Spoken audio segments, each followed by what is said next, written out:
Isa na lang po ako. About kay Secretary Bonoan. Sabi nyo nga, may nag-call na si Senator Kiko ba't di pa siya nag-resign. But while the investigation is ongoing, dapat hubang mag-leave of absence siya?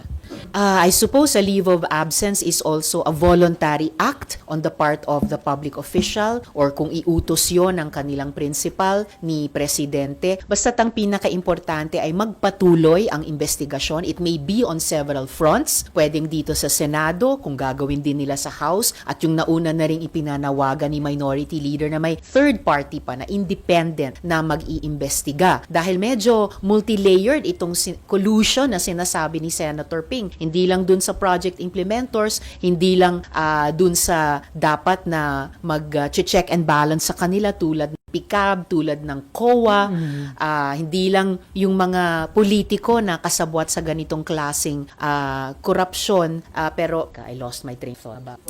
Oo, yung leave of absence. So, pwedeng voluntary on the part of the public official, pwedeng iutos ng kanyang principal, basta ang pinakamahalaga, yung mga investigasyon that could go on all fronts, dapat unimpeded at walang mayroong makikialam at gagamitin ng anumang impluensya para pigilin yung pagsiwalat ng katotohanan at kalaunan, pagbigay ng hustisya sa ating publiko, sa ating taxpayers.